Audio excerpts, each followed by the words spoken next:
Imagínate esto. Acabas de sobrevivir al cáncer, tu cuerpo luchó contra la enfermedad y ganó, pero tu esposo te abandona, y al día siguiente, su madre aparece en tu puerta y te dice, ningún hombre se queda con una mujer que parece una cerda. Te llama repulsiva, mercancía defectuosa. Dice que tu esposo lloraba en su casa por lo asquerosa que te habías vuelto durante la quimioterapia. Te dice que eres estéril y que nadie te va a querer nunca. 3 meses después, esa misma mujer me llamó llorando, rogándome que ayudara a su hijo. ¿Qué crees que le dije? Quédate hasta el final, porque lo que pasó después cambió mi vida para siempre. Ella estaba parada en mi puerta al día siguiente de que mi marido Martín se mudara, y sonreía como si hubiera ganado algo, mientras yo estaba parada allí, todavía procesando que mi matrimonio de 8 años había terminado. Gloria, mi suegra, me miró de arriba abajo y dijo, ¿realmente pensaste que podrías mantenerlo luciendo así? Le dije durante años que podía conseguir algo mejor, pero él sentía pena por ti. La pena finalmente se acabó. Pasó empujándome y entró en lo que todavía era técnicamente mi casa. Dijo que Martín necesitaba sus palos de golf, esos que lo obligué a mantener en el garaje porque dije que abarrotaban la casa. Dijo que una esposa de verdad exhibiría los intereses del marido con orgullo. Le había pedido que los guardara en el garaje porque tenía 17 juegos y nunca los usaba. Le dije que su hijo se fue porque dijo que nos distanciamos, que esto no tenía nada que ver con palos de golf. Ella se rió, y fue cruel. Dijo, ¿distanciaron? Él se fue porque eres repulsiva. Engordaste 18 kilos desde la boda. Usas la misma ropa sin forma todos los días. Ya ni siquiera usas maquillaje. ¿Qué esperabas? Yo había subido de peso por el tratamiento de cáncer de tiroides, pero ella lo sabía, y no le importaba. Le dije que estaba luchando contra el cáncer y que Martín dijo que entendía. Ella puso los ojos en blanco y dijo, los hombres dicen muchas cosas para evitar el drama, pero verte hincharte de esa manera y perder el cabello fue asqueroso. Él iba a casa a llorar sobre lo repulsiva que te habías vuelto. Le dije que te dejara en ese momento, pero esperó hasta que estuvieras sana para no quedar mal. Mi marido sostuvo mi mano durante la quimio y me dijo que yo era hermosa. Dijo que me amaba sin importar lo que pasara. Su madre caminó hacia la cocina y comenzó a abrir los armarios. Dijo, cariño, él amaba a quien eras a los 25 años, delgada y ansiosa por complacer. Tienes 36 ahora y pareces de 50. Tu piel está flácida, tu cuerpo está arruinado. Caminas como una vieja. Él merece a alguien que se cuide. La seguí mientras ella hacía inventario de mi cocina. Le dije que tuve cáncer, que sobreviví al cáncer. Ella se volvió hacia mí rápidamente y dijo, sobreviviste, pero ¿a qué costo? Eres mercancía defectuosa ahora. Ningún hombre quiere una mujer con equipaje médico. Martín está tratando de salir con alguien de nuevo y cada mujer que conoce es más joven, más bonita y más sana que tú. Le dije que estuvimos tratando de tener hijos durante 5 años antes de mi diagnóstico y que el médico dijo que todavía puedo tener hijos después del tratamiento. Ella se rió de nuevo. Dijo, ¿con qué hombre? ¿Crees que alguien más te querrá? Martín era tu única oportunidad y lo arruinaste todo enfermándote, poniéndote gorda y fea. Esto es enteramente tu culpa. Sacó su celular y me mostró la pantalla. Dijo, mira a las mujeres en las aplicaciones de citas, talla 36, instructoras de yoga, sin problemas médicos, sin cicatrices quirúrgicas, sin horarios de medicación. Eso es lo que los hombres quieren. Martín ya hizo match con docenas. Miré la pantalla. Él ya había hecho un perfil de citas. Ella asintió con orgullo y dijo, le ayudé a escribirlo. Empresario exitoso, 1,88. Mayor buscando mujer sana y atractiva para un nuevo comienzo. Cientos de matches en 2 días. Todas mejores que tú. Subió a la habitación y la seguí. Dijo, Martín pagó por esta casa con su trabajo. Tú no contribuiste con nada. Las amas de casa deberían ser al menos atractivas. Fallaste en tu único trabajo. Le dije que trabajé a tiempo completo hasta el cáncer, que usé todos mis ahorros para el tratamiento cuando el seguro no cubría todo, que pagaba la mitad de todo hasta que enfermé. Ella abrió mi armario y comenzó a criticar mi ropa. Dijo, estos trapos. No es de extrañar que se haya ido. Pantalones de chándal, camisetas, ni un solo vestido. Te vistes como una indigente. Le dije que eran ropas cómodas para recuperarme de la cirugía. Ella preguntó dónde estaba la lencería, las cosas bonitas que las esposas usan para sus maridos. Abrió cajón tras cajón. Dijo, ropa interior de algodón, sostenes deportivos. ¿Fue esto lo que mató tu matrimonio? Esta pereza, este descuido. Fue al baño y tomó mis medicamentos. Dijo, 15 pastillas al día. ¿Quién quiere despertar al lado de una farmacia? Las mujeres con las que Martín está saliendo toman vitaminas. Solo eso, solo vitaminas. Son puras, sanas, no desastres médicos ambulantes. Tiró mis medicinas de vuelta al mostrador. Dijo, el abogado de Martín se pondrá en contacto sobre el divorcio. Él está alegando diferencias irreconciliables, pero todos sabemos cuáles son las diferencias. Te volviste asquerosa mientras él siguió perfecto. Bajó de vuelta y señalé el garaje para los palos de golf. Ella los puso en el auto. Luego volvió. Dijo, Martín quería que recuperara el anillo de su abuela, ese que desperdició contigo. No mereces herencias de familia. No lo estaba usando porque mis dedos se hincharon por la medicación. Le dije que estaba en la caja fuerte y que él sabía la contraseña. Ella pasó por mi lado nuevamente para tomarlo.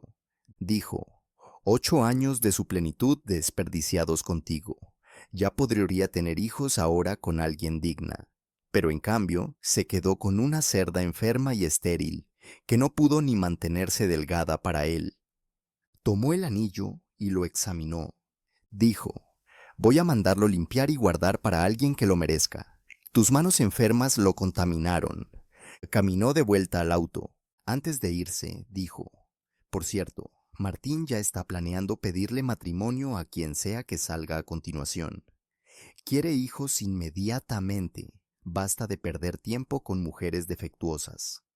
Ella se fue y yo me quedé allí temblando. 3 meses después ella me llamó llorando. Dijo que Martín estaba mal, que el estrés de las citas era demasiado, que todas esas mujeres lo rechazaban tan pronto lo conocían en persona, que él engordó 27 kilos por la depresión. Yo seguí sin decir nada. Ella dijo que él tenía miedo y estaba solo, que las facturas médicas eran enormes, que su seguro apenas cubría algo. Finalmente hablé. Le dije, no te voy a ayudar. Apreté el botón rojo y dejé el teléfono en el sofá como si me hubiera quemado la mano. Mis dedos temblaban tanto que tuve que sentarme sobre ellos. 3 meses de silencio y ella me llamó llorando sobre Martín, como si debiera importarme, como si debiera arreglar el desastre que él hizo de su propia vida. El silencio en mi sala de estar parecía enorme después de escuchar su voz quebrarse con las lágrimas.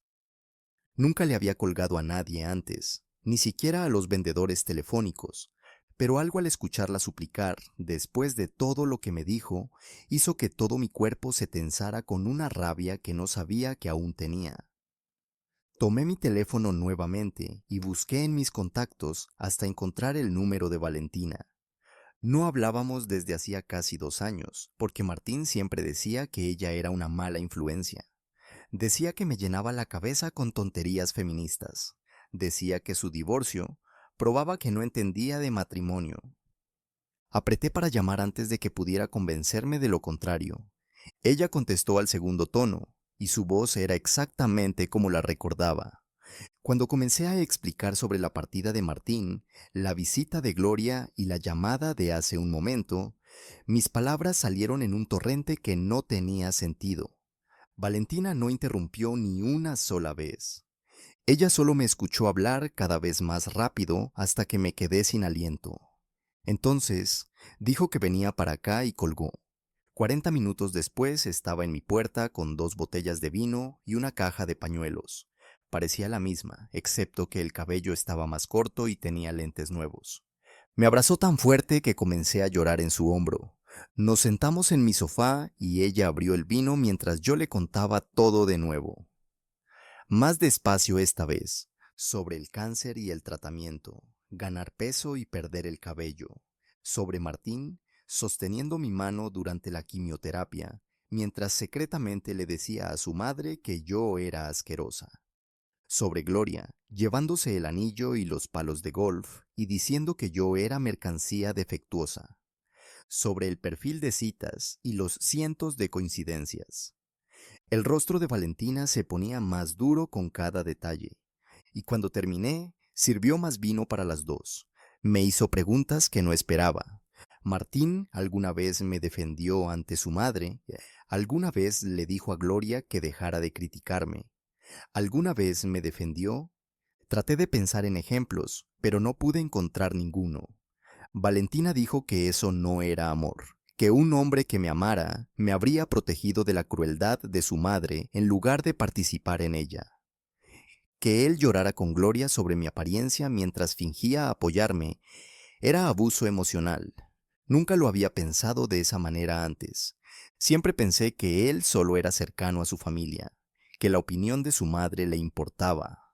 Valentina sacudió la cabeza y dijo que así es exactamente como funciona el abuso. Te hace disculpar lo imperdonable. Nos quedamos despiertas hasta las 3 de la mañana, repasando todo mi matrimonio año tras año. Cada vez que Martín cancelaba planes con mis amigos. Cada vez que tomaba decisiones sin consultarme. Cada vez que estaba de acuerdo con su madre en lugar de defenderme. Cada vez que me hacía sentir pequeña.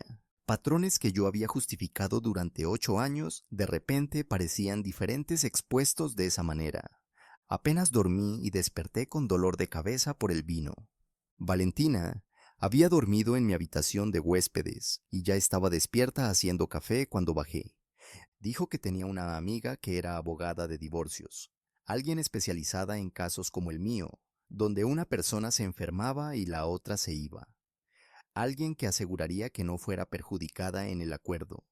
Yo había estado evitando pensar en abogados porque eso hacía todo más real, pero ver a Valentina abrir el sitio web de su amiga en el celular me hizo darme cuenta de que necesitaba ayuda. El nombre de la abogada era Andrea Molina, y su práctica se enfocaba en dificultades médicas y manipulación financiera en divorcios. Valentina le envió un mensaje allí mismo y tuvo respuesta en 5 minutos. Andrea tenía una cancelación esa tarde y podría verme a las 2. Valentina me llevó a la oficina porque mis manos temblaban demasiado para conducir. La oficina de Andrea estaba en un pequeño edificio en el centro con plantas en todas las ventanas. Ella era más joven de lo que esperaba, con cabello oscuro recogido hacia atrás y ojos agudos que parecían ver a través de mí. Me estrechó la mano y señaló una silla frente a su escritorio. Luego me pidió que le contara todo. Pasé por toda la historia nuevamente y vi su rostro cambiar. Cuando llegué a la visita de Gloria, su mandíbula estaba tensa. Cuando describí la llamada de esa mañana, parecía furiosa.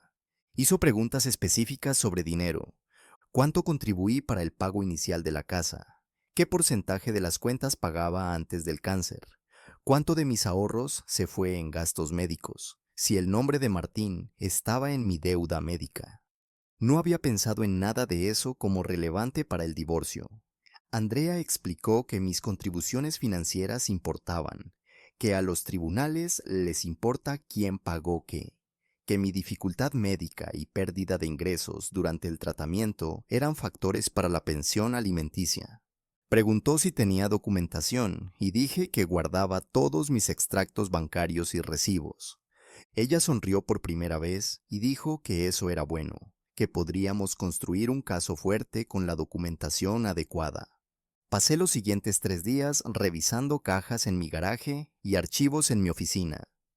Cada extracto bancario de los últimos 8 años, cada recibo que guardé, cada confirmación de pago, cada hoja de cálculo de gastos. Puse todo en mi mesa de comedor y comencé a organizar por año. El patrón era obvio cuando lo vi en papel. En los primeros 7 años pagué exactamente la mitad de todo: hipotecas, servicios públicos, compras, seguro, impuestos sobre la propiedad, reparaciones domésticas. Tenía prueba de cada pago. Entonces llegó el diagnóstico de cáncer y todo cambió. Mi salario se detuvo cuando entré en licencia médica. Mi cuenta de ahorros mostraba retiro tras retiro para tratamientos que el seguro no cubría: copagos, medicamentos, especialistas, exámenes, procedimientos.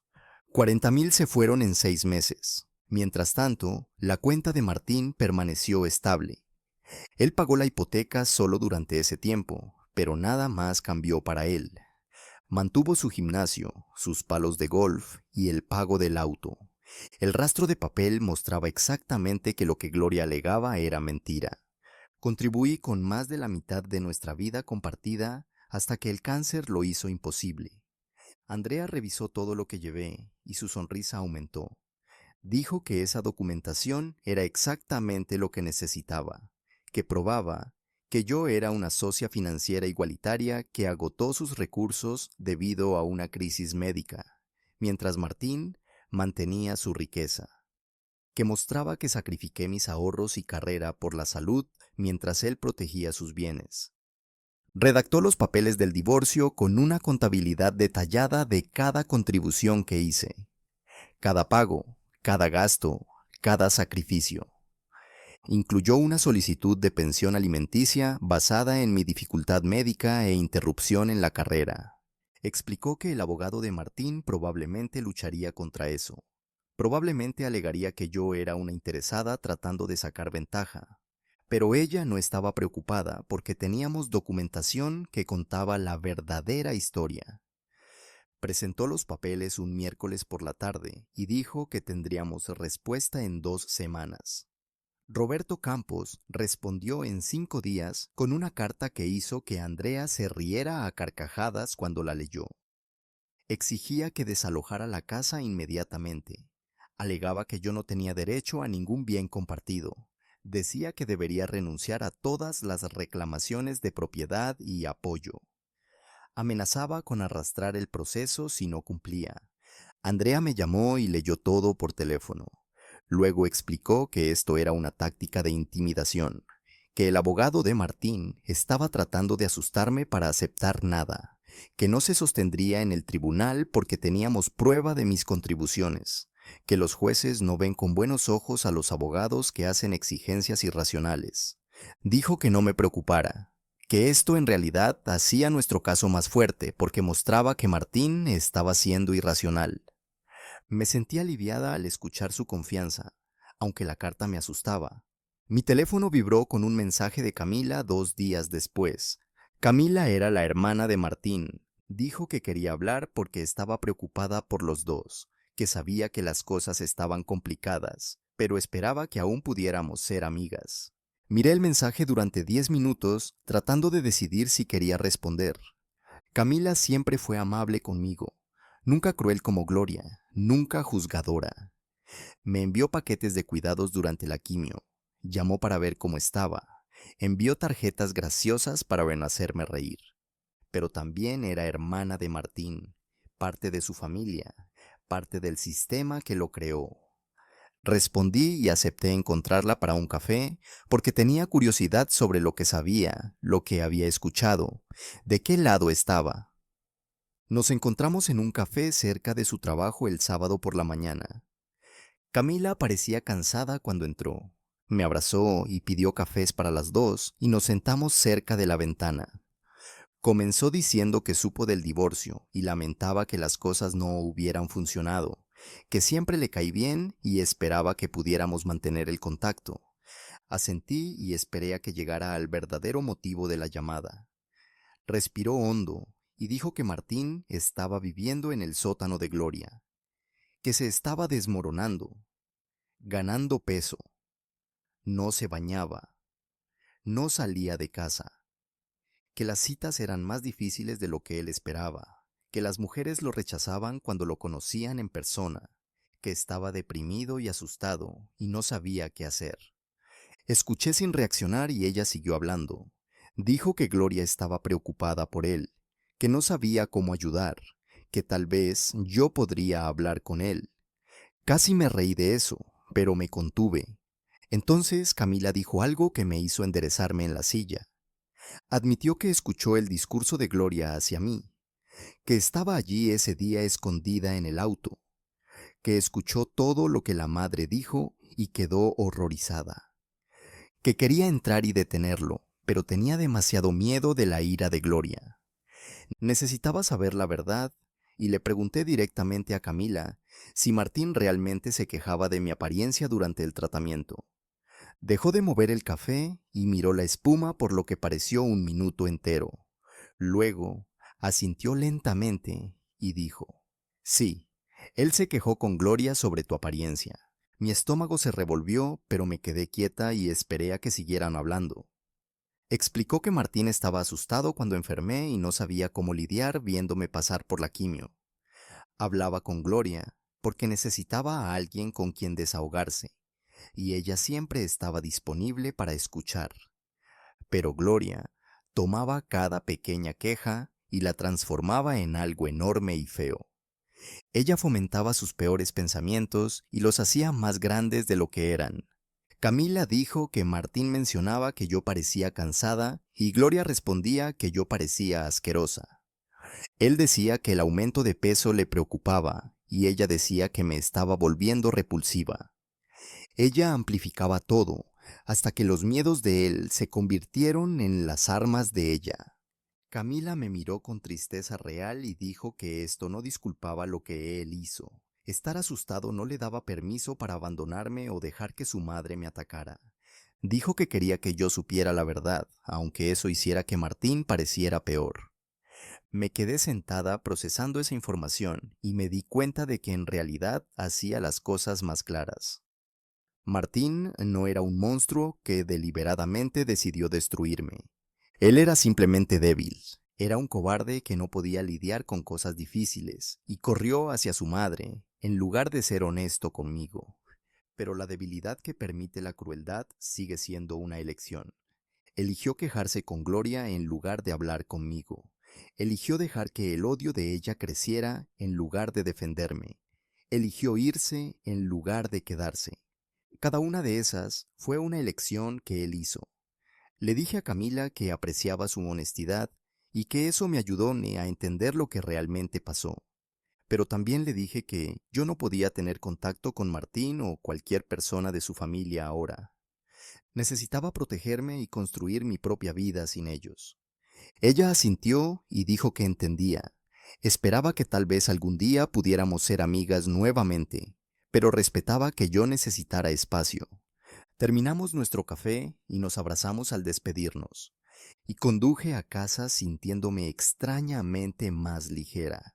Mi sesión de terapia con Lorena 3 días después se enfocó enteramente en lo que Camila me contó. Lorena escuchó toda la historia y luego preguntó cómo fue saber que Martín se quejaba de mí mientras fingía apoyarme. Le dije que se sentía peor que el abandono en cierto modo. El abandono dolió, pero esto se sentía como una traición más profunda, porque significaba que toda mi realidad durante el tratamiento era falsa. Cada vez que Martín sostenía mi mano y decía que yo era hermosa, estaba mintiendo. Cada vez que decía que no le importaba el aumento de peso, estaba mintiendo. Iba a la casa de su madre y decía lo opuesto de todo lo que me decía. Lorena me ayudó a ver que esto explicaba por qué el divorcio parecía tan repentino y confuso. No fue repentino para Martín. Él ya se había rendido hacía meses o tal vez años.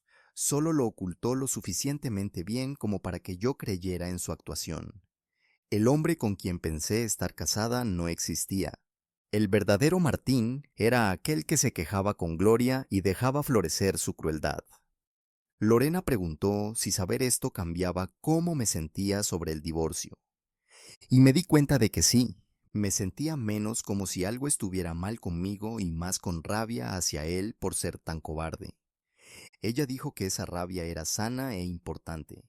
Significaba que yo estaba empezando a ver la situación claramente en lugar de culparme.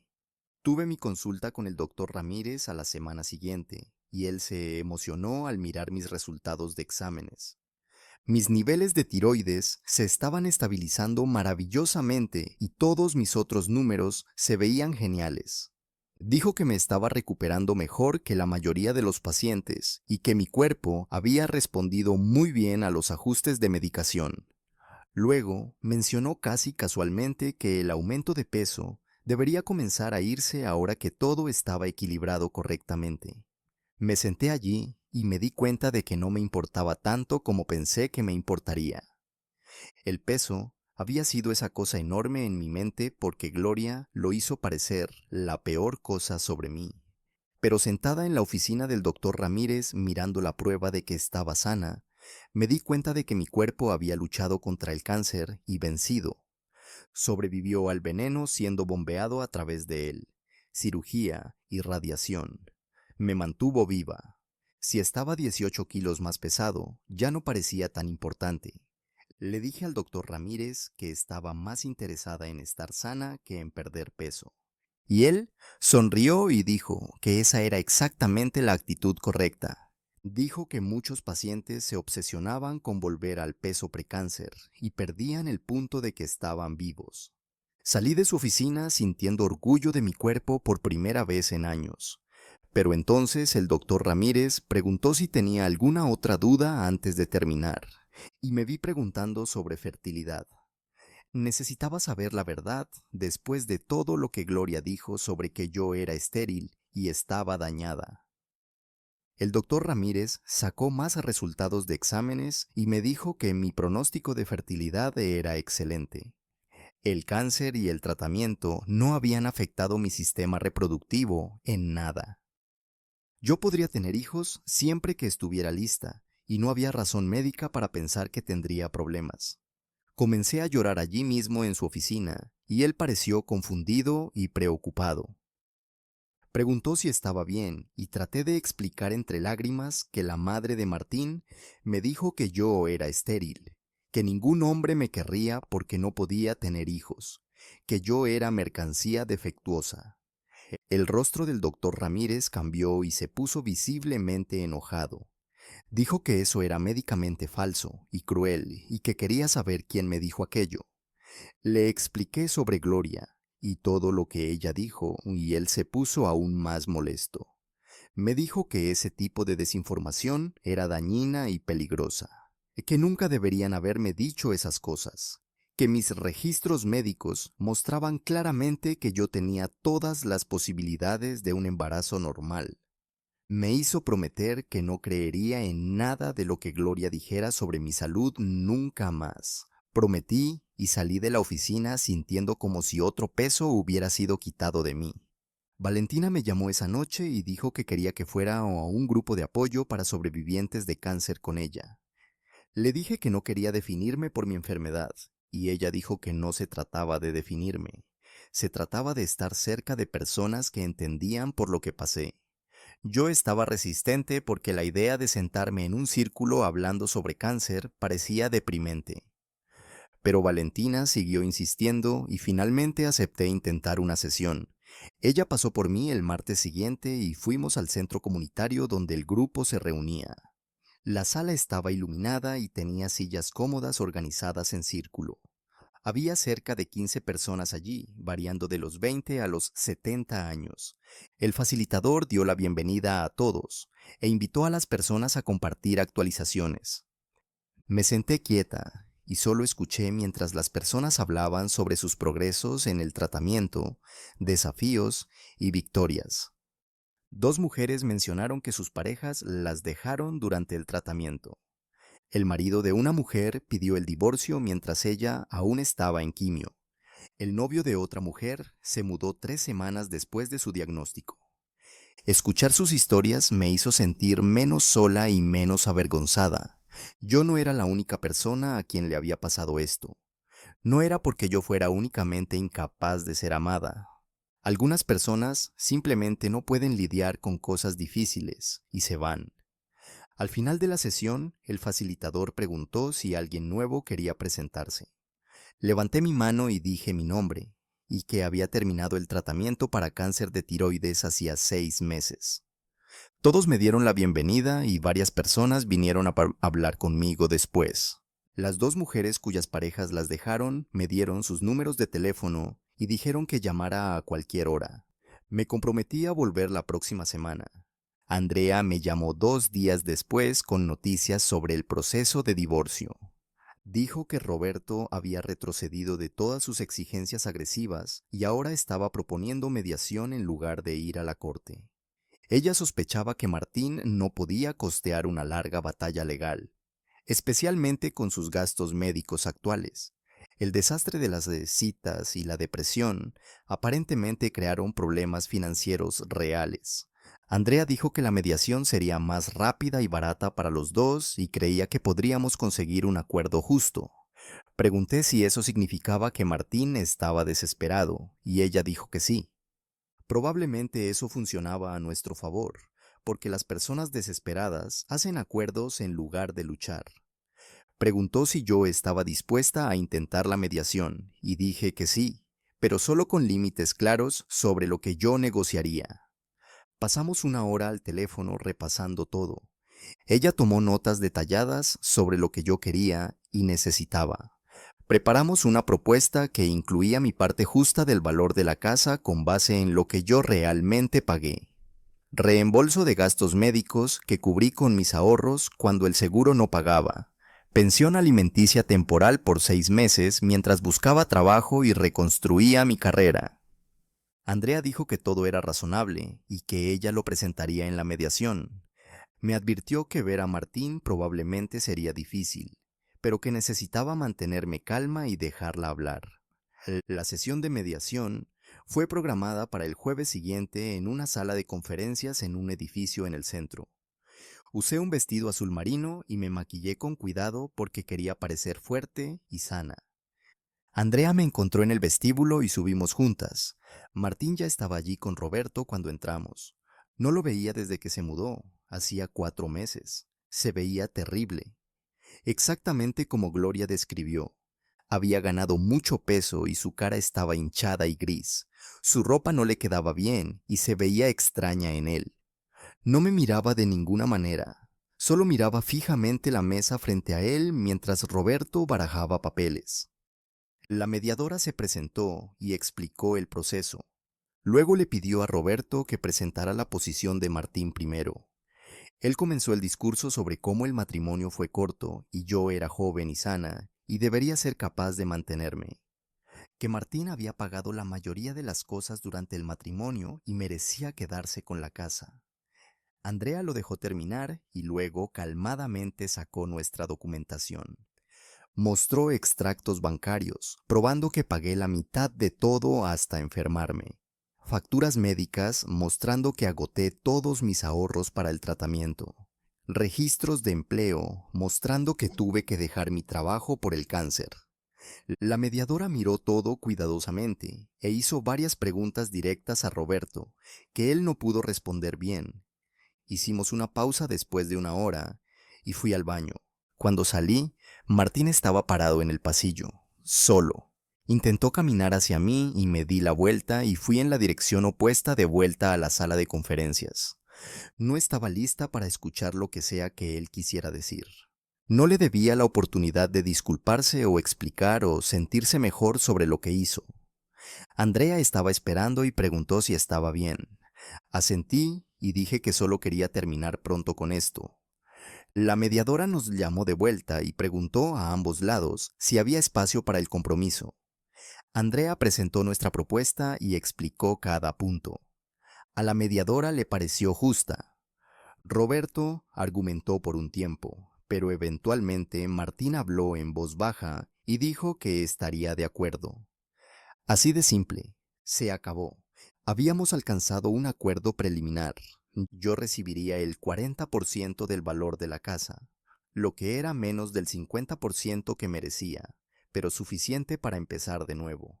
6 meses de pensión alimenticia para cubrir gastos mientras encontraba trabajo. Martín no contestaría el divorcio.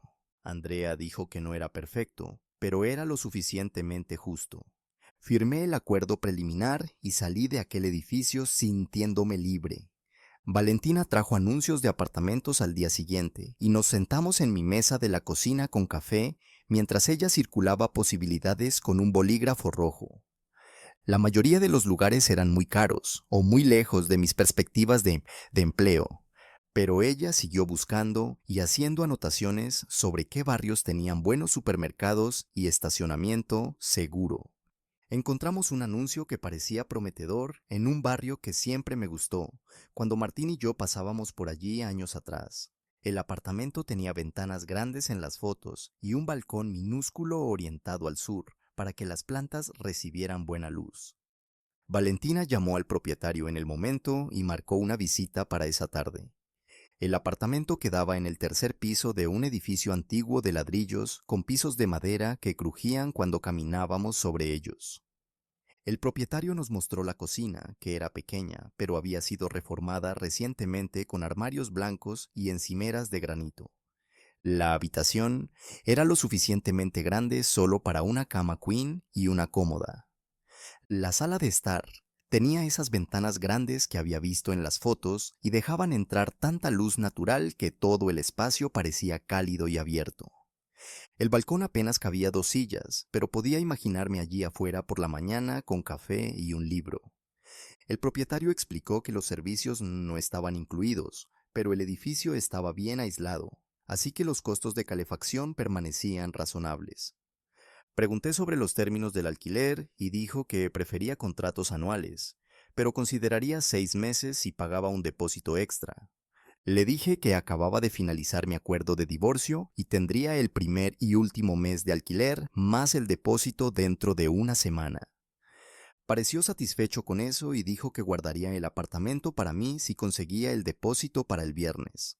Fui al banco el jueves para transferir mi parte del acuerdo de la casa a mi cuenta personal.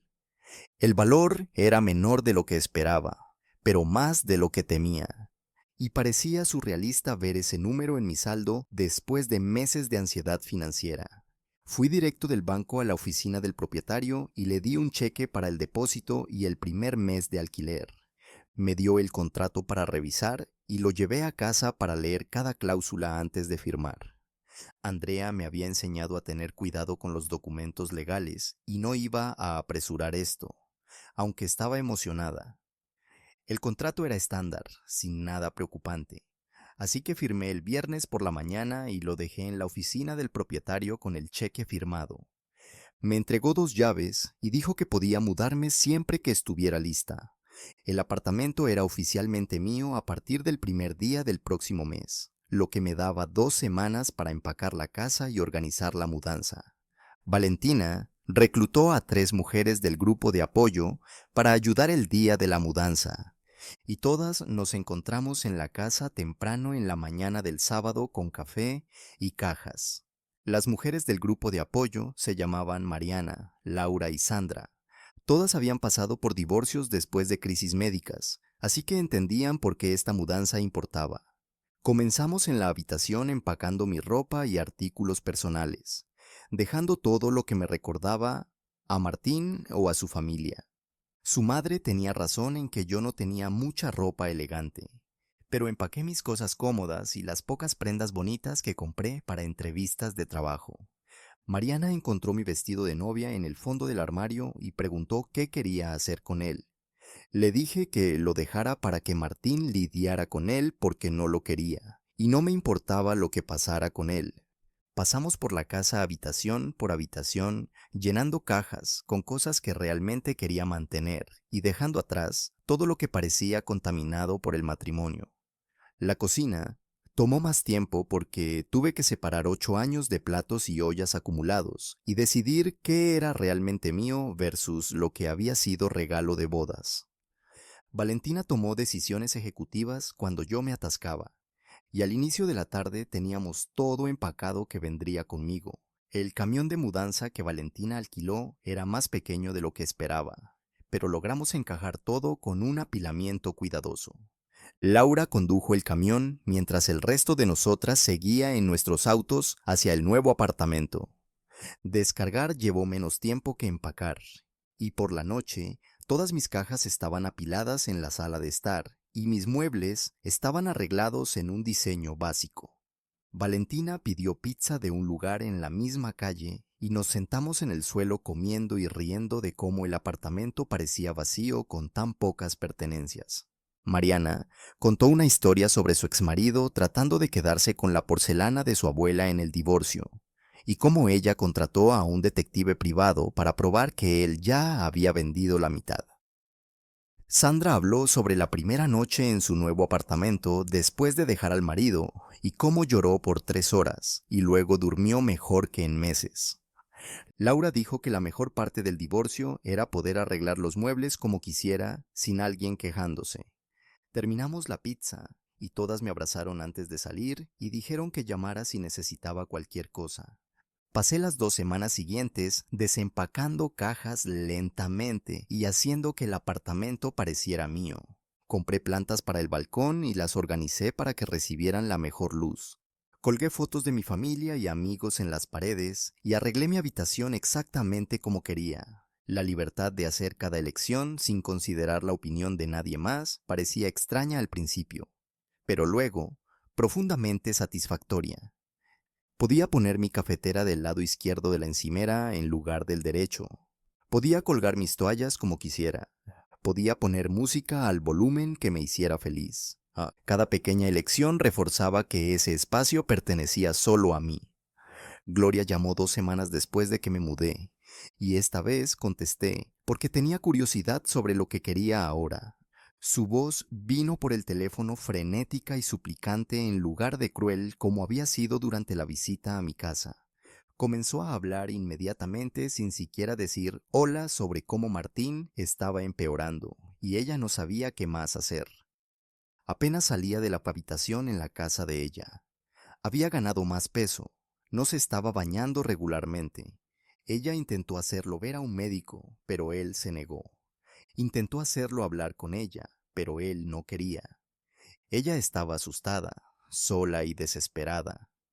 Escuché sin decir nada mientras ella pasaba por su lista de preocupaciones y esperé a que llegara al punto. Finalmente preguntó directamente si yo hablaría con Martín porque él había mencionado mi nombre, y ella creía que tal vez escuchar de mí lo ayudaría. Pregunté por qué ella creía que yo ayudaría al hijo que ella me dijo que estaba asqueado con mi apariencia. Y hubo un largo silencio del otro lado de la línea. Entonces dijo en voz baja que tal vez había exagerado algunas cosas que Martín dijo. Me reí de ese eufemismo enorme y le dije que los problemas de Martín ya no eran de mi incumbencia. Ella comenzó a hablar más rápido sobre cómo Martín estaba realmente luchando y cómo el divorcio era difícil para todos y cómo tal vez podríamos resolver las cosas si solo habláramos. La interrumpí y dije que no estaba interesada en resolver nada y que Martín necesitaba lidiar con sus problemas a través de terapia, no a través de mí. La voz de Gloria cambió entonces de suplicante a furiosa, y me acusó de ser vengativa y cruel por negarme a ayudar a Martín en su momento de necesidad. Le recordé cada cosa perversa que me dijo durante la visita a mi casa. Pregunté cómo esperaba que yo reaccionara al ser llamada repulsiva, asquerosa y mercancía defectuosa. Pregunté si realmente creía que yo ayudaría al hombre que me abandonó tras el tratamiento de cáncer o a la suegra que me culpó por enfermarme. Ella intentó interrumpir, pero seguía hablando, y le dije que ella había dejado su posición muy clara sobre lo que pensaba de mí, y que yo no tenía obligación de ayudar a ninguno de los dos ahora.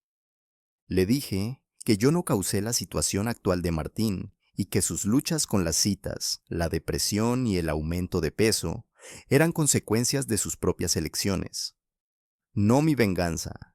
Ella balbució algo sobre cómo yo debería ser la mejor persona y cómo la familia ayuda a a la familia, incluso después del divorcio. Dije que no éramos más familia y que ella se había asegurado de que yo entendiera que nunca fui realmente parte de su familia de todos modos. Entonces le colgué de nuevo y apagué mi teléfono por el resto del día. Me quedé sentada en mi sofá por una hora después de colgarle a Gloria y mis manos no dejaban de temblar. Pero debajo del temblor había algo nuevo, algo que no sentía hacía años. Le dije que no a ella, me defendí, me negué a dejarla, a hacerme sentir pequeña y rota. Cuando fui a ver a Lorena 3 días después, le conté sobre la conversación y ella realmente sonrió. Dijo que yo había establecido un límite con alguien que pasó años tratándome como si yo no tuviera derecho a límites.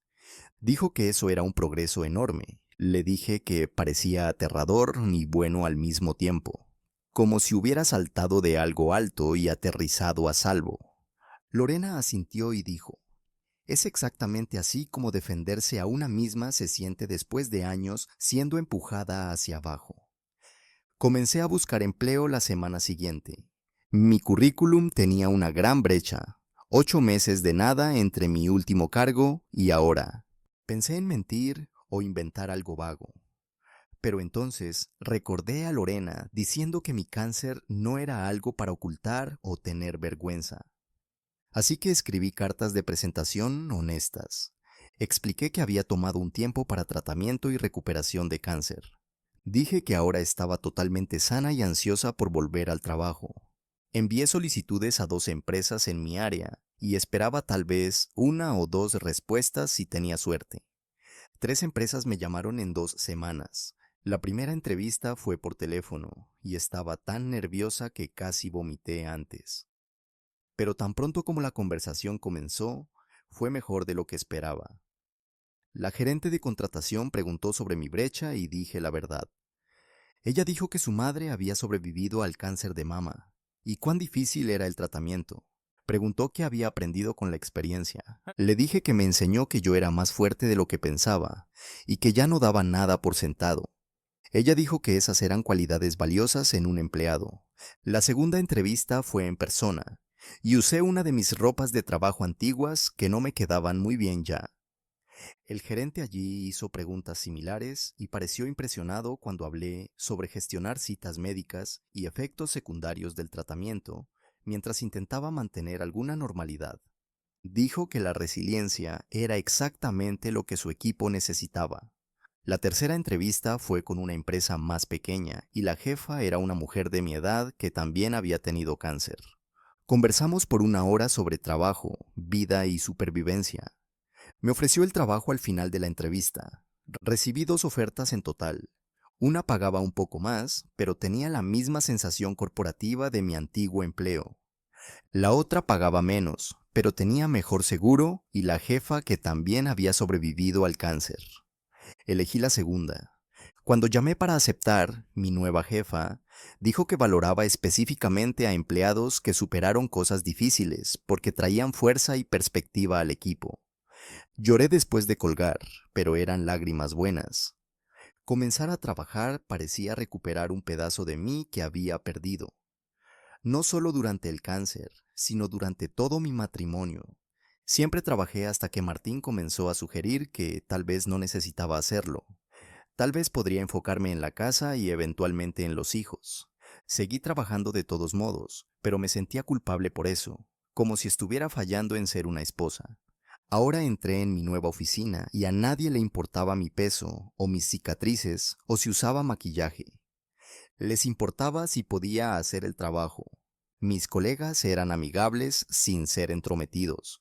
Hacían preguntas normales sobre dónde vivía y qué me gustaba hacer. Nadie me trataba como si fuera frágil o estuviera dañada. Nadie actuaba como si pudiera romperme. Camila me envió un mensaje 2 semanas después de que comencé. Dijo que escuchó sobre mi nuevo trabajo de alguien y quería felicitarme. Luego agregó que Martín estaba finalmente viendo a un terapeuta porque su depresión se había puesto lo suficientemente mal para que hasta Gloria estuviera preocupada. Leí ese mensaje 3 veces. Parte de mí se sintió aliviada de que él estuviera recibiendo ayuda. Parte de mí sintió rabia de que fuera necesario que él se desmoronara para que su madre tomara la salud mental en serio. Ella me dijo que simplemente superara el cáncer, pero la tristeza de Martín le valió terapia y apoyo. No respondí al mensaje de Camila por algunas horas. Finalmente solo dije gracias y que esperaba que la terapia lo ayudara. No pedí detalles, no quería saber más. El divorcio fue finalizado 6 semanas después de la mediación. Andrea me envió los documentos oficiales con una nota adjunta que decía que estaba orgullosa de cómo me había defendido durante todo el proceso. Me llevé a mí misma a cenar sola esa noche. Fui a un restaurante elegante que siempre quise probar. Pedí vino, un plato principal caro y postre. Me senté allí sola y me sentí genuinamente feliz. No aliviada porque algo malo había terminado, sino realmente feliz con lo que vendría a continuación. El divorcio significaba que yo era libre, libre de la debilidad de Martín y de la crueldad de Gloria, y de la constante sensación de que no era suficiente. En la reunión de mi grupo de apoyo, la semana siguiente compartí que estaba oficialmente divorciada y comenzando un nuevo trabajo. Todos aplaudieron. Una mujer cuyo marido la había dejado durante la quimio vino hacia mí después. Dijo que yo la estaba inspirando a finalmente pedir el divorcio también. Ella tenía miedo de hacerlo sola, miedo de que nadie la quisiera después del cáncer, miedo de no poder mantenerse.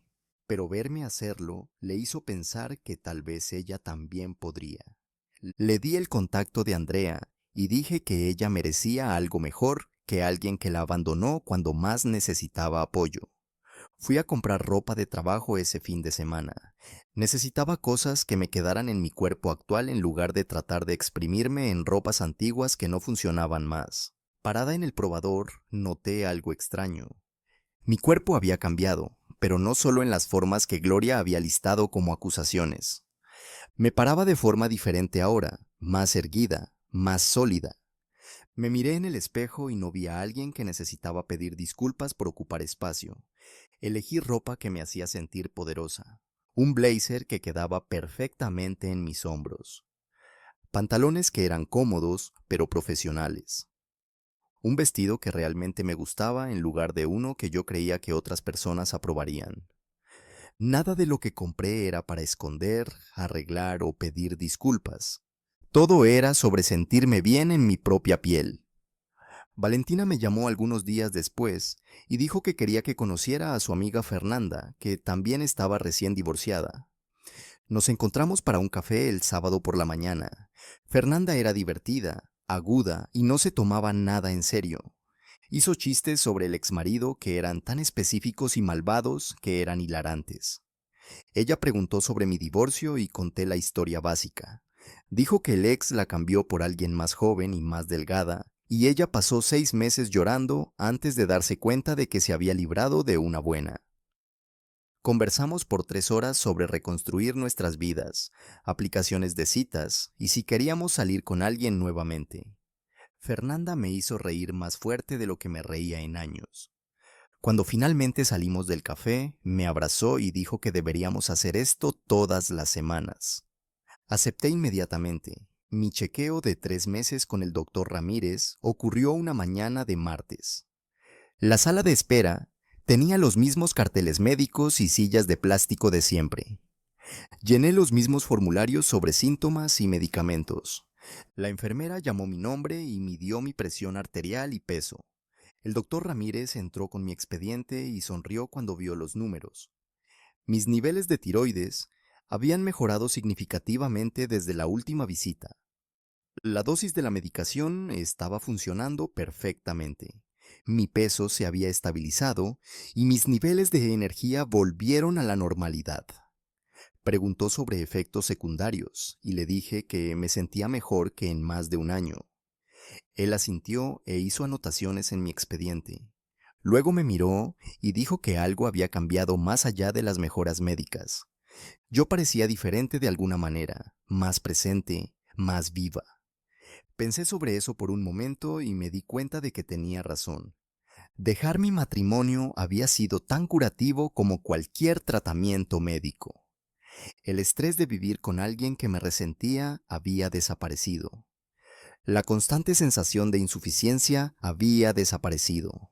Yo estaba reconstruyendo mi vida en mis propios términos, y eso se notaba en cómo me comportaba. El doctor Ramírez programó mi próxima consulta para dentro de 6 meses en lugar de 3. Eso parecía un hito, como si me estuviera graduando de persona enferma a solo persona. Descargué 3 aplicaciones de citas ese fin de semana.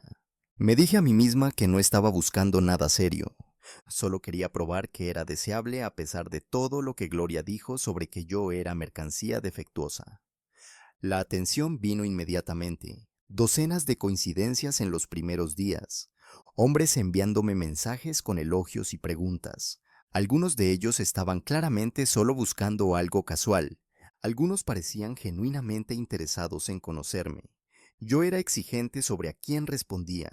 Buscaba hombres que tenían perfiles completos con información real. Hombres que hacían preguntas en lugar de solo enviar fotos. Hombres que parecían valer la pena conocer en persona. La validación fue buena. Cada coincidencia era prueba de que Gloria estaba equivocada. Cada mensaje era evidencia de que los hombres me querían a pesar de mi historial médico y cuerpo cambiado. Conversé con varios tipos a lo largo de 2 semanas. La mayoría de las conversaciones se enfriaron naturalmente. Algunas se pusieron raras cuando forzaron fotos o se pusieron íntimas demasiado rápido. Pero un tipo llamado Santiago parecía diferente. Su perfil decía que era profesor de secundaria a quien le gustaban las caminatas y cocinar. Sus mensajes eran divertidos e atentos. Preguntó sobre mis intereses y compartió historias sobre sus alumnos. Después de una semana intercambiando mensajes, sugirió encontrarnos para un café. El café estaba lleno cuando llegué. Santiago ya estaba allí en una mesa de esquina. Se levantó cuando me vio y sonrió. Se parecía a las fotos, lo cual fue un alivio. Pedimos nuestras bebidas, nos sentamos y comenzamos a conversar. La conversación fluyó fácilmente. Me contó sobre enseñar historia a adolescentes que en su mayoría solo querían mirar sus teléfonos. Le conté sobre mi nuevo trabajo y cómo era bueno estar trabajando nuevamente. Hablamos sobre libros, música y lugares a donde queríamos viajar. 4 horas pasaron sin que me diera cuenta. El personal del café comenzó a limpiar a nuestro alrededor y nos dimos cuenta de que nos habíamos quedado más allá del horario de cierre. Cuando mencioné que era sobreviviente de cáncer, él no retrocedió ni cambió de tema. Dijo que su hermana había pasado por lo mismo hacía 2 años. Él entendía cómo era esa batalla. No tenía nada más que respeto por las personas que lucharon y vencieron. Esa respuesta significó más para mí de lo que él probablemente se dio cuenta. No fue lástima o incomodidad, fue solo aceptación. Caminamos hasta nuestros autos y preguntó si quería hacer esto de nuevo. Dije que sí inmediatamente. Santiago y yo salimos en 3 citas más en las 2 semanas siguientes. Cena en un restaurante italiano donde compartimos una botella de vino y reímos hasta que me dolieron las costillas. Una tarde de sábado en un mercado de agricultores donde compró vegetales frescos y habló sobre recetas que quería probar. Una película que ambos acordamos que era terrible, pero de alguna manera hizo la noche más divertida. Él fue paciente con mis límites. Nunca forzó más de lo que yo estaba lista para dar. Cuando nos besamos de buenas noches después de la cuarta cita, pareció natural y correcto. Me encontré pensando en él entre las citas, imaginando qué estaba haciendo, ansiosa por sus mensajes de texto. Yo estaba cautelosamente optimista sobre a dónde podría ir esto. Hacía tanto tiempo desde que me sentía emocionada con alguien, tanto tiempo desde que me sentí yo misma en una relación, en lugar de constantemente tratar de ser lo que otra persona quería. Gloria llamó 3 meses después de la finalización del divorcio. Casi no contesté cuando vi su nombre en la pantalla, pero algo me hizo contestar. Su voz parecía diferente, derrotada, triste, no con rabia o manipuladora como antes. Preguntó si yo estaría dispuesta a hablar con Martín. Él había pedido específicamente por mí. Estaba luchando y quería disculparse. Lo dijo de una manera que parecía más súplica que exigencia. Me quedé sentada en mi sofá sosteniendo el teléfono y no sintiendo nada. Sin rabia, sin satisfacción, solo un vacío donde esos sentimientos solían estar. Le dije a Gloria que no estaba interesada en hablar con Martín. Él necesitaba trabajar sus problemas con su terapeuta, no conmigo. Yo no era más su esposa. Yo no era su sistema de apoyo. Yo no era responsable de su cura. Ella se quedó callada por un largo momento. Entonces dijo que entendía. Su voz se quebró un poco. Dijo que quería pedir disculpas por cómo me trató, por las cosas que dijo durante aquella visita, por culparme por las elecciones de Martín. La disculpa me sorprendió, no la esperaba, pero parecía más sobre su culpa que sobre mi sanación, como si necesitara librarse del peso más de lo que necesitaba que yo la perdonara. Pregunté por qué fue tan cruel conmigo, por qué dijo aquellas cosas perversas sobre mi apariencia y mi valor. Hubo otro largo silencio. Entonces, admitió que me culpaba por la infelicidad de Martín porque era más fácil que admitir que su hijo tomaba sus propias decisiones. Dijo que ver a Martín desmoronarse en los últimos meses la hizo darse cuenta de que ella había habilitado sus peores cualidades toda la vida. Lo protegía de las consecuencias, inventaba excusas para su comportamiento. Le enseñó que sus sentimientos importaban más que la humanidad de otras personas. Y ahora, él estaba pagando el precio por nunca aprender a asumir la responsabilidad por sí mismo. Esa conversación me dio un cierre que no sabía que necesitaba. Agradecí por la disculpa. Le dije que esperaba que Martín mejorara. Lo dije en serio, porque su sufrimiento no me hacía sentir mejor de verdad. Solo me ponía triste que hubiéramos desperdiciado tanto tiempo en un matrimonio construido sobre debilidad en lugar de fuerza. Gloria agradeció por escuchar. Dijo que sabía que no merecía mi amabilidad. Luego colgó, y me quedé sentada, sintiéndome más ligera de alguna manera, como si hubiera estado cargando su crueldad conmigo y finalmente pudiera soltarla. Santiago y yo habíamos estado saliendo por 2 meses cuando lo presenté a Valentina. Nos encontramos en el mismo café donde Fernanda y yo nos habíamos acercado por las historias de divorcio. Santiago estaba nervioso, lo cual me pareció adorable.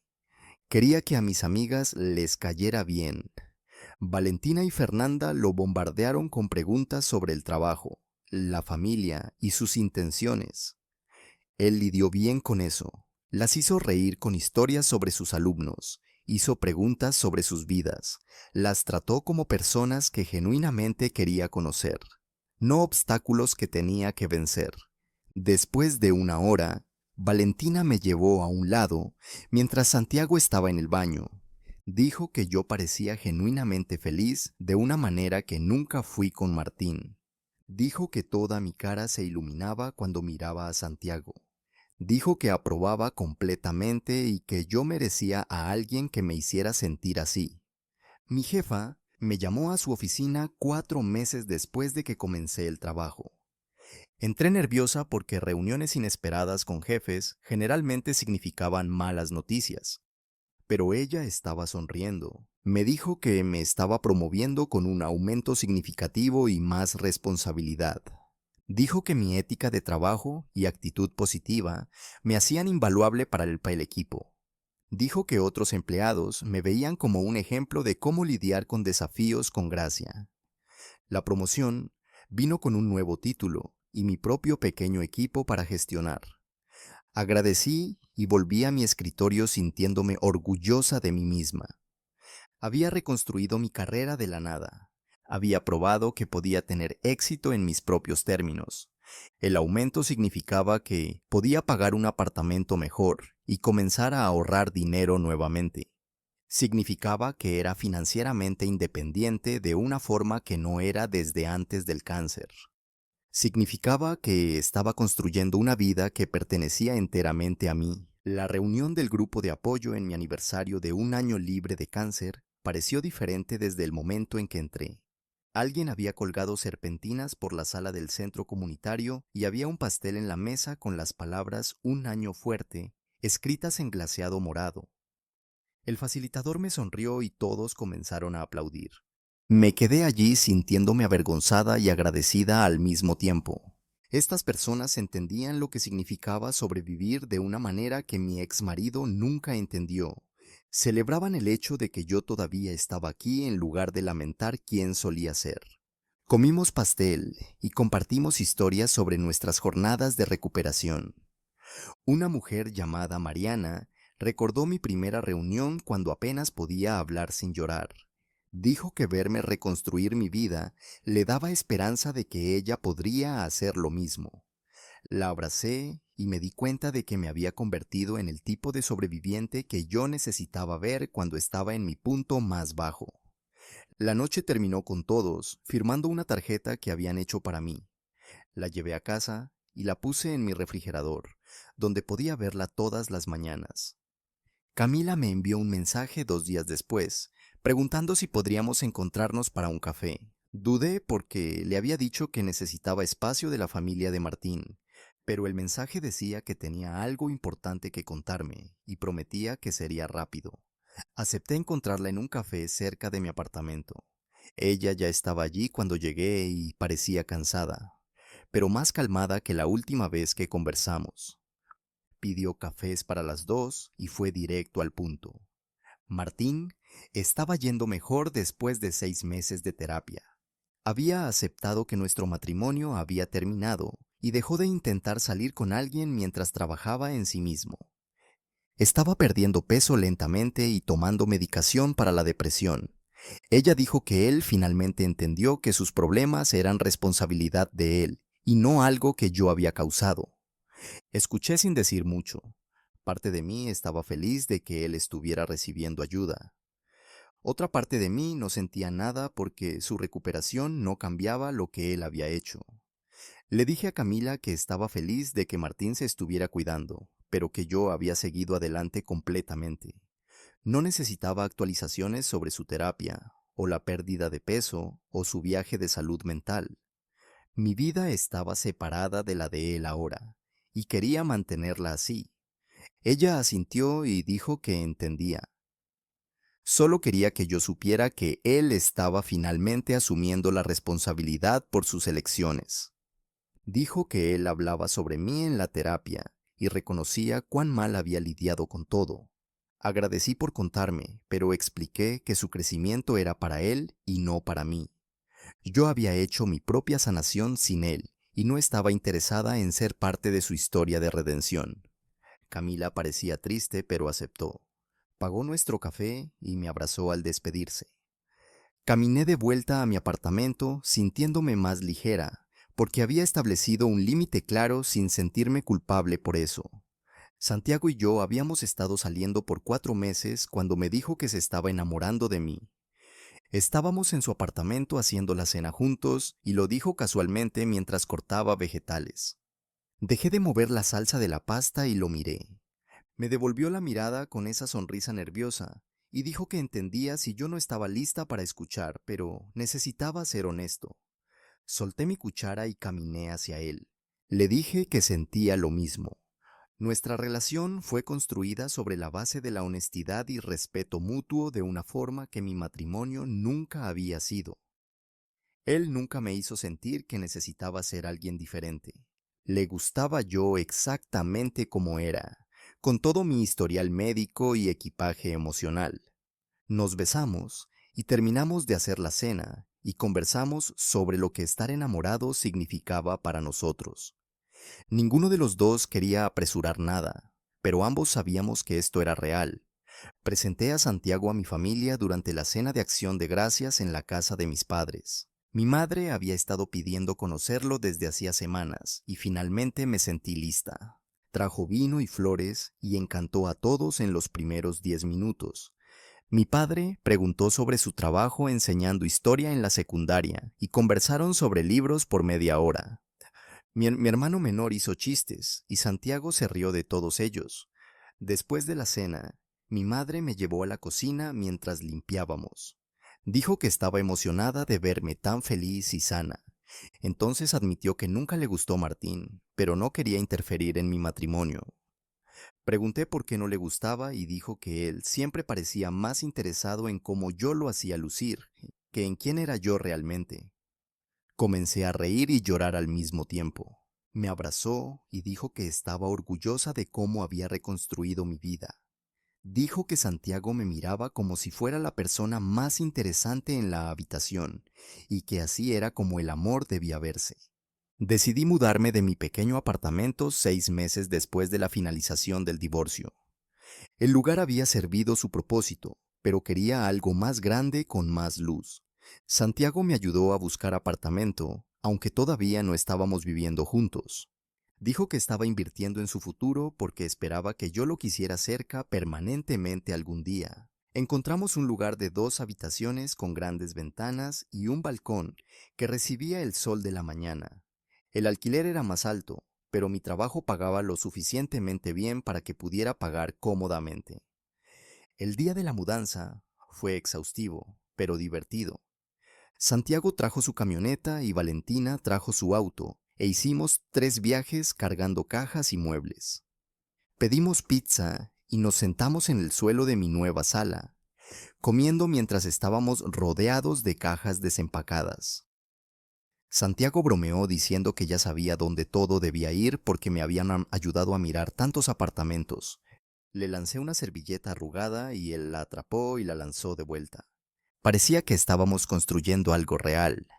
Mi aniversario de 1 año de trabajo vino con otro aumento y reconocimiento como empleada del trimestre.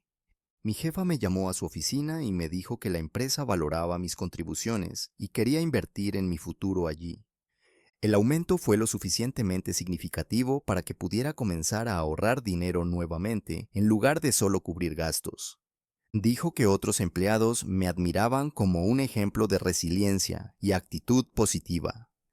Agradecí y volví a mi escritorio sintiéndome orgullosa de lo que había construido. Esta carrera pertenecía enteramente a mí. Nadie podía quitármela o alegar que la había hecho posible.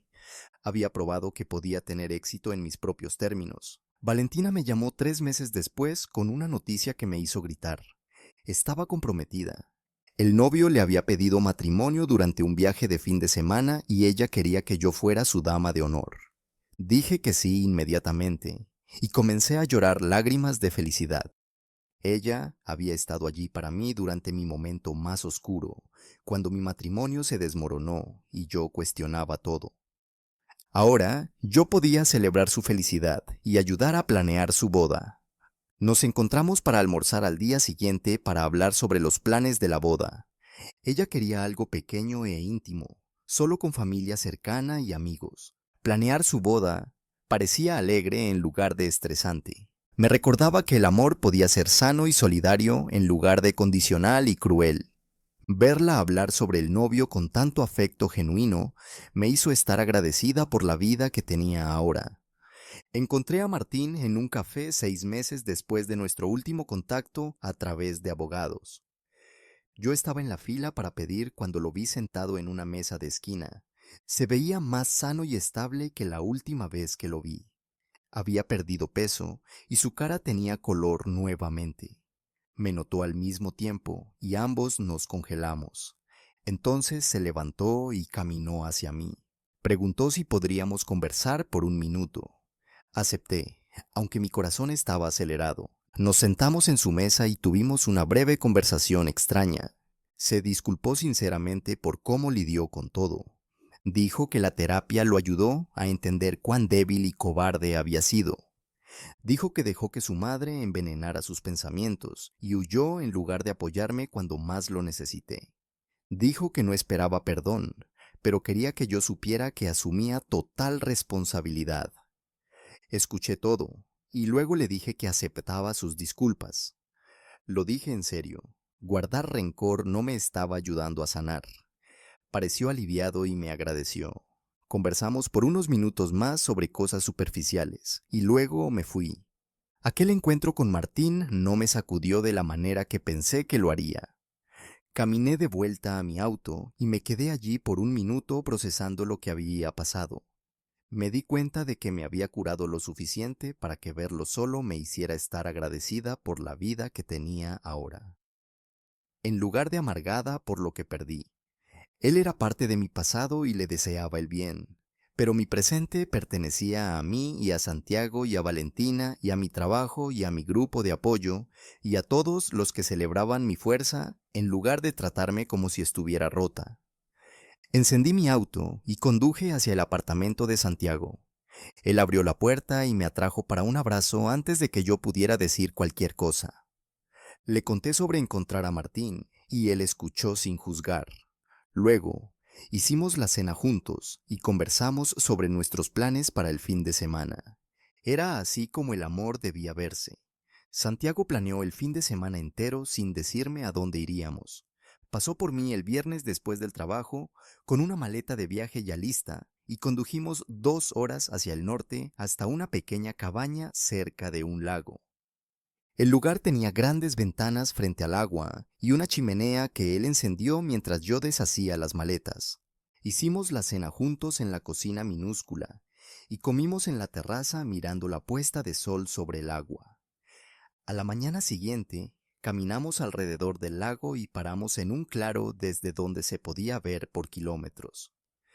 Tomó mi mano y me dijo que quería construir un futuro conmigo. Dijo que sabía que estábamos juntos hacía solo un año, pero nunca tuvo tanta certeza de nada. Le dije que sentía lo mismo y lo dije en serio. 6 meses atrás yo no estaría lista para aquella conversación, pero ahora lo estaba. Pasamos el resto del fin de semana conversando sobre lo que queríamos y haciendo planes que parecían reales en lugar de aterradores. El grupo de sobrevivientes de cáncer me pidió hablar en su evento anual 3 semanas después. Casi dije que no porque hablar frente a 100 personas sobre mi divorcio parecía muy personal, pero el facilitador dijo que mi historia sobre reconstruir después del tratamiento y el fin del matrimonio al mismo tiempo ayudaría a personas que se sentían solas en situaciones similares. Escribí notas, pero terminé hablando principalmente de memoria sobre todo lo que pasó.